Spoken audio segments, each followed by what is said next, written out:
Chandan Shetty Nivedita Gowda divorce ಸುದ್ದಿ ಕೇಳಿ ಬಂದ ಬಳಿಕ ಸ್ಯಾಂಡಲ್ವುಡ್ನಲ್ಲಿ ಮತ್ತೊಂದು ಡಿವೋರ್ಸ್ ಕೇಸ್ ಬೆಳಕಿಗೆ ಬಂದಿದೆ. ದೊಡ್ಡಮನೆ ಮಗ ಯುವರಾಜ್ ಕುಮಾರ್ ಅವರು ಫ್ಯಾಮಿಲಿ ಕೋರ್ಟ್ನಲ್ಲಿ ಡಿವೋರ್ಸ್ಗಾಗಿ ಅರ್ಜಿ ಸಲ್ಲಿಸಿದ್ದಾರೆ. ದೊಡ್ಡಮನೆ ಕುಟುಂಬದಲ್ಲಿ ಮೊದಲ ಡಿವೋರ್ಸ್ ಕೇಸ್ ಬೆಳಕಿಗೆ ಬಂದಿದ್ದು, ಜೂನ್ 6ರಂದು ಯುವರಾಜ್ ಕುಮಾರ್ ಫ್ಯಾಮಿಲಿ ಕೋರ್ಟ್ನಲ್ಲಿ ವಿಚ್ಛೇದನಕ್ಕಾಗಿ ಅರ್ಜಿಯನ್ನ ಸಲ್ಲಿಸಿದ್ದಾರೆ. ಯುವರಾಜ್ ಕುಮಾರ್ ಅರ್ಜಿಯ ಹಿನ್ನೆಲೆಯಲ್ಲಿ ಯುವ ಪತ್ನಿ ಶ್ರೀದೇವಿ ಭೈರಪ್ಪಗೆ ಕೋರ್ಟ್ನಿಂದ ನೋಟಿಸ್ ಜಾರಿಯಾಗಿದೆ. ವಿಚ್ಛೇದನದ ಕೇಸ್ನಲ್ಲಿ ಫ್ಯಾಮಿಲಿ ಕೋರ್ಟ್ ಮುಂದಿನ ಜುಲೈ ತಿಂಗಳ 4ನೇ ತಾರೀಕಿಗೆ ವಿಚಾರಣೆ ನಿಗದಿ ಮಾಡಿದೆ. ದೊಡ್ಡಮನೆ ನಟ ಯುವರಾಜ್ ಕುಮಾರ್ ಡಿವೋರ್ಸ್ ಸುದ್ದಿ ಚಂದನವನದಲ್ಲಿ ಆಘಾತ ಉಂಟು ಮಾಡಿದೆ. ಈ ಬಗ್ಗೆ ಯುವರಾಜ್ ಕುಮಾರ್ ಪತ್ನಿ ಶ್ರೀದೇವಿ ಏಷ್ಯಾನೆಟ್ ಸುವರ್ಣ ನ್ಯೂಸ್ಗೆ ಪ್ರತಿಕ್ರಿಯೆ ನೀಡಿದ್ದಾರೆ. ಲೀಗಲ್ ನೋಟಿಸ್ಗೆ ಉತ್ತರಿಸಿದ್ದೇನೆ. ವಿಚ್ಛೇದನ ಅರ್ಜಿ ಇನ್ನೂ ನನ್ನನ್ನ ತಲುಪಿಲ್ಲ. ವಿಚ್ಛೇದನ ಅರ್ಜಿ ತಲುಪಿದ ಬಳಿಕ ನ್ಯಾಯಾಲಯಕ್ಕೆ ಉತ್ತರಿಸುವುದಾಗಿ ಶ್ರೀದೇವಿ ತಿಳಿಸಿದ್ದಾರೆ. ಸ್ಯಾಂಡಲ್ವುಡ್ ಸ್ಟಾರ್ ಜೋಡಿ ಚಂದನ್ ಶೆಟ್ಟಿ ಹಾಗೂ ನಿವೇದಿತಾ ಗೌಡ ಈಗಾಗಲೇ ವಿಚ್ಛೇದನ ಪಡೆದುಕೊಂಡಿದ್ದಾರೆ. ಆದರೆ ಇವರ ಡಿವೋರ್ಸ್ ಬಗ್ಗೆ ಸೋಷಿಯಲ್ ಮೀಡಿಯಾದಲ್ಲಿ ಹಲವು ವದಂತಿಗಳು ಹರಿದಾಡ್ತಾ ಇವೆ. ಹೀಗಾಗಿ ಇಂದು ಖುದ್ದು ಚಂದನ್ ಹಾಗೂ ನಿವೇದಿತಾ ಸುದ್ದಿಗೋಷ್ಠಿಯನ್ನ ನಡೆಸಿ ವದಂತಿಗಳಿಗೆ ತೆರೆ ಎಳೆಯುವ ಪ್ರಯತ್ನ ಮಾಡಿದ್ದಾರೆ. ಸುದ್ದಿಗೋಷ್ಠಿಯಲ್ಲಿ ಮಾತನಾಡಿದ ಚಂದನ್ ಶೆಟ್ಟಿ, ನಮಗೆ ನ್ಯಾಯಾಲಯ ವಿಚ್ಛೇದನ ಕೊಟ್ಟಿದೆ. ನಾವು ದೂರವಾಗಲು ಕಾರಣ ಕೊಟ್ಟಿದ್ದೇವೆ. ಆದ್ರೂ ಬೇಡದ ಸುದ್ದಿಯನ್ನ ಹರಿಬಿಡ್ತಾ ಇದ್ದಾರೆ ಅಂತ ಹೇಳಿದ್ರು.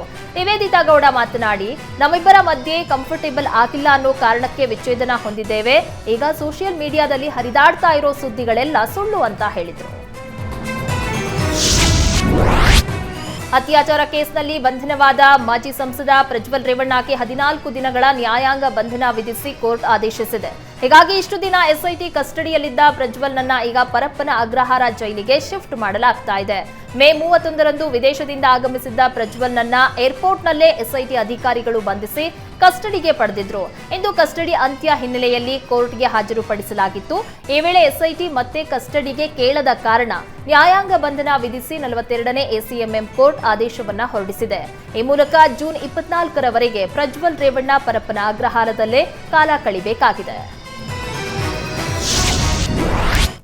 ಅತ್ಯಾಚಾರ ಪ್ರಕರಣದ ಆರೋಪದಲ್ಲಿ ಬಂಧಿತರಾಗಿರುವ ಪ್ರಜ್ವಲ್ ರೇವಣ್ಣ ಎಸ್ಐಟಿ ವಿಚಾರಣೆ ವೇಳೆ ಮೊಬೈಲ್ ಮತ್ತು ಎಲೆಕ್ಟ್ರಾನಿಕ್ ಗೆಜೆಟ್ಗಳ ಬಗ್ಗೆ ಸರಿಯಾದ ಮಾಹಿತಿ ನೀಡದೆ ಸತಾಯಿಸ್ತಾ ಇದ್ದಾರೆ ಎನ್ನಲಾಗಿದೆ. ಈ ಹಿಂದೆ ಬಳಸ್ತಾ ಇದ್ದ ಮೊಬೈಲ್ ಬಗ್ಗೆ ಎಸ್ಐಟಿ ಅಧಿಕಾರಿಗಳು ಪ್ರಶ್ನಿಸಿದ್ರೆ, ತನ್ನ ಬಳಿ ಯಾವುದೇ ಮೊಬೈಲ್ ಅಥವಾ ಸಿಮ್ ಕಾರ್ಡ್ ಇಲ್ಲ, ಕಾರ್ಯಕರ್ತರು ಆಪ್ತ ಸಹಾಯಕರ ಮೊಬೈಲ್ ಬಳಸ್ತಾ ಇದ್ದೆ ಎಂದು ಪ್ರಜ್ವಲ್ ಹೇಳ್ತಾ ಇದ್ದಾರಂತೆ. ಆದರೆ ಪ್ರಜ್ವಲ್ ತಮ್ಮ ಗೆಳತಿಗೆ ಮೊಬೈಲ್ ಹಾಗೂ ಕೆಲ ಎಲೆಕ್ಟ್ರಾನಿಕ್ ಗೆಜೆಟ್ಸ್ಗಳನ್ನ ಕೊಡಿಸಿರುವುದು ತನಿಖೆಯಲ್ಲಿ ತಿಳಿದು ಬಂದಿದೆ. ಹೀಗಾಗಿ ಎಸ್ಐಟಿ ಅಧಿಕಾರಿಗಳು ಶೀಘ್ರದಲ್ಲೇ ಪ್ರಜ್ವಲ್ ಗೆಳತಿಯನ್ನು ವಿಚಾರಣೆಗೆ ಒಳಪಡಿಸುವ ಸಾಧ್ಯತೆ ಇದೆ.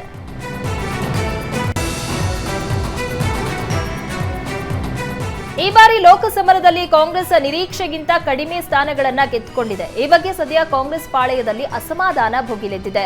ಚುನಾವಣೆಯಲ್ಲಿ ಲೀಡ್ ಕೊಡಿಸದ ಸಚಿವರ ರಾಜೀನಾಮೆ ಪಡೆಯಬೇಕು ಅಂತ ಶಾಸಕ ಶಿವಗಂಗಾ ಬಸವರಾಜ್ ಆಗ್ರಹಿಸಿದ್ದಾರೆ. ಲೀಡ್ ಕೊಡಿಸದ ಸಚಿವರ ವಿರುದ್ಧ ರಾಹುಲ್ ಗಾಂಧಿ ಹಾಗೂ ಹೈಕಮಾಂಡ್ ಕ್ರಮ ಕೈಗೊಳ್ಳಬೇಕು. 15ಕ್ಕೂ ಹೆಚ್ಚು ಸಚಿವರ ಕ್ಷೇತ್ರದಲ್ಲೇ ಕಾಂಗ್ರೆಸ್ಗೆ ಲೀಡ್ ಬಂದಿಲ್ಲ. ಲೀಡ್ ಕೊಡಿಸದ ಸಚಿವರನ್ನ ವಜಾ ಮಾಡಿ ಹೊಸಬರಿಗೆ ಅವಕಾಶ ಕಲ್ಪಿಸಬೇಕು ಅಂತ ಶಾಸಕ ಶಿವಗಂಗಾ ಬಸವರಾಜ್ ಹೇಳಿದ್ದಾರೆ.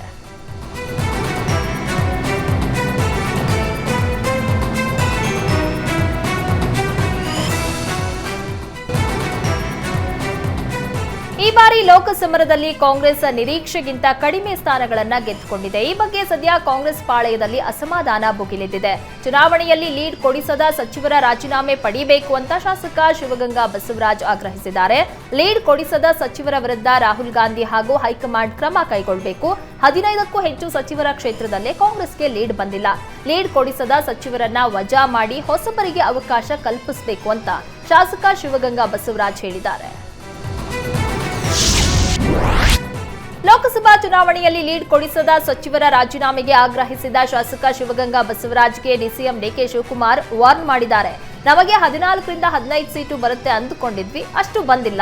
ನಾವು ಫೇಲ್ ಆಗಿದ್ದೇವೆ. ಕೆಲ ಸಚಿವರ ಕ್ಷೇತ್ರದಲ್ಲಿ ಹಿನ್ನಡೆಯಾಗಿದೆ. ನನ್ನ ಕ್ಷೇತ್ರದಲ್ಲಿ ಕೂಡ ಹಿನ್ನಡೆಯಾಗಿದೆ. ಯಾವುದೇ ಸಚಿವರು ಸೋಲಿನ ಬಗ್ಗೆ ದೂರು ಕೊಟ್ಟಿಲ್ಲ. ಶಾಸಕರು ಬಾಯಿ ಮುಚ್ಚಿಕೊಂಡು ಇದ್ರೆ ಒಳ್ಳೆಯದು ಎಂದು ಶಾಸಕ ಶಿವಗಂಗಾ ಬಸವರಾಜ್ಗೆ ಡಿಕೆಶಿ ಎಚ್ಚರಿಕೆ ಕೊಟ್ಟಿದ್ದಾರೆ.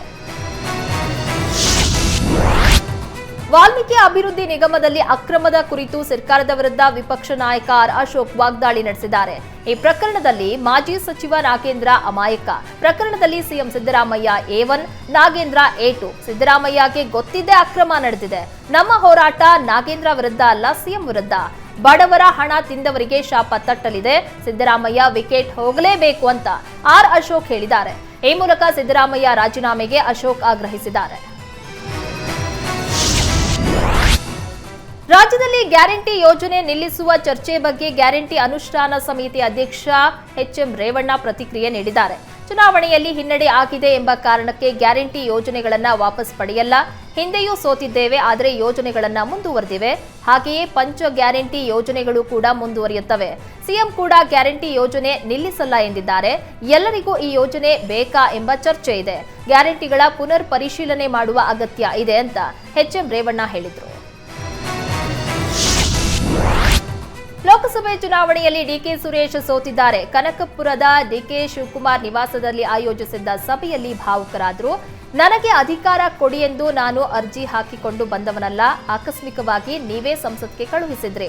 ಸಿಕ್ಕ ಅವಕಾಶದಲ್ಲಿ ಉತ್ತಮ ಕೆಲಸ ಮಾಡಿರುವ ತೃಪ್ತಿ ಇದೆ. ನನ್ನ ಕೆಲಸಕ್ಕೆ ಕೂಲಿ ಕೇಳಿದ್ದೆ, ಆದರೆ ಮತದಾರರು ಬೇಡ, ನೀವು ವಿಶ್ರಾಂತಿ ಪಡೆಯಿರಿ ಎಂದಿದ್ದಾರೆ.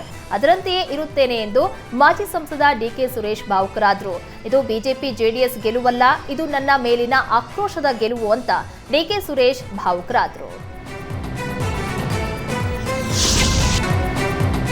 ಪ್ರಧಾನಿ ಮೋದಿ ಪದಗ್ರಹಣ ನಿಮಿತ್ತ ದೆಹಲಿಗೆ ತೆರಳಿದ್ದ ಮಾಜಿ ಸಿಎಂ ಬಸವರಾಜ ಬೊಮ್ಮಾಯಿ ಬೆಂಗಳೂರಿಗೆ ವಾಪಸ್ಸಾಗಿದ್ದಾರೆ. ಮೋದಿ ನೂತನ ಕ್ಯಾಬಿನೆಟ್ನಲ್ಲಿ ಅವಕಾಶ ಸಿಗದಿದ್ದರ ಕುರಿತು ಬೊಮ್ಮಾಯಿ ಪ್ರತಿಕ್ರಿಯಿಸಿದ್ದಾರೆ.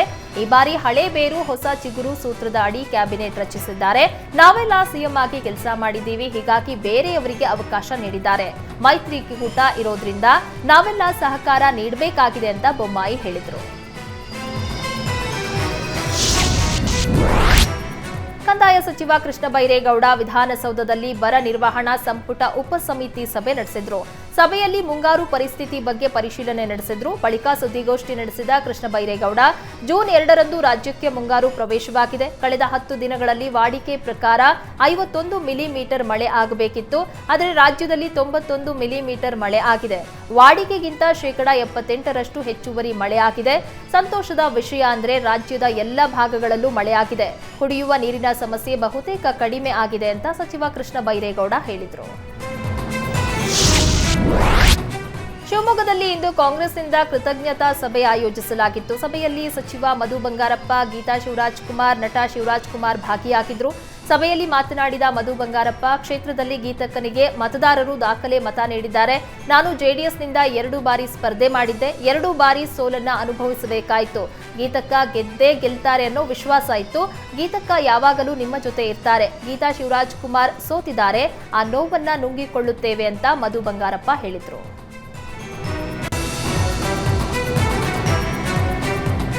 ಮೂರನೇ ಅವಧಿಗೆ ಪ್ರಧಾನಿಯಾಗಿ ಪದಗ್ರಹಣ ಮಾಡಿರುವ ಮೋದಿ ಆಡಳಿತ ಮೊದಲ ದಿನವೇ ರೈತರಿಗೆ ಬಿಗ್ ಗಿಫ್ಟ್ ನೀಡಿದ್ದಾರೆ. ಕಿಸಾನ್ ಸಮ್ಮಾನ್ ಯೋಜನೆಯ ಫೈಲ್ಗೆ ಮೋದಿ ಸಹಿ ಹಾಕಿದ್ದು 9.3 ಕೋಟಿ ರೈತರ ಖಾತೆಗೆ ಹಣ ಜಮೆಯಾಗಿದೆ. ಈ ಬಗ್ಗೆ ಬಿಜೆಪಿ ಪರಿಷತ್ ಸದಸ್ಯ ಸಿಟಿ ರವಿ ಮೆಚ್ಚುಗೆಯನ್ನ ವ್ಯಕ್ತಪಡಿಸಿದ್ದಾರೆ.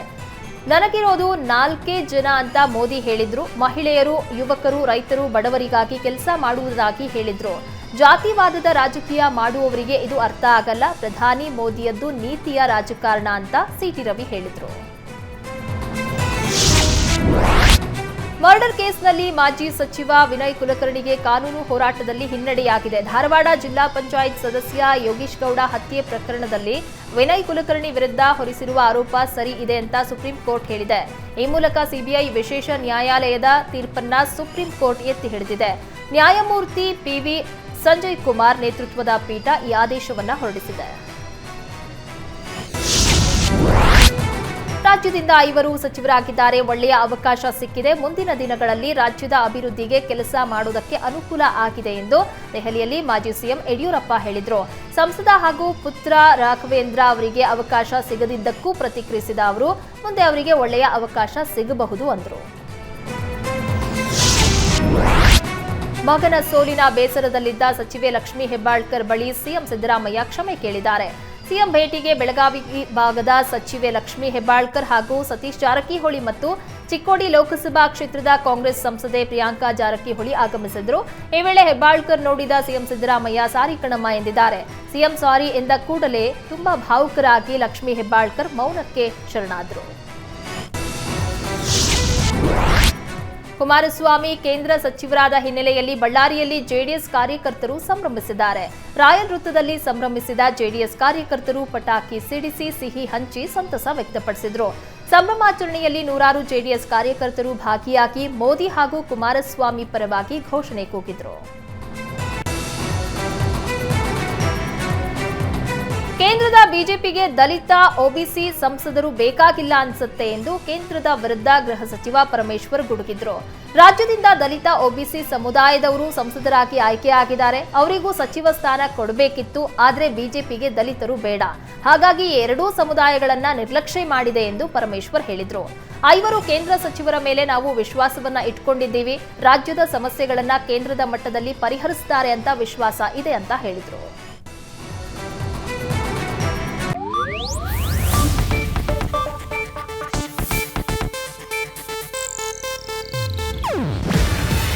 ಇದು ಏಷ್ಯಾನೆಟ್ ನ್ಯೂಸ್ ನೆಟ್ವರ್ಕ್ ಪ್ರಸ್ತುತಿ. ನೀವು ನೋಡ್ತಿದ್ದೀರಾ ಏಷ್ಯಾನೆಟ್ ಸುವರ್ಣ ನ್ಯೂಸ್.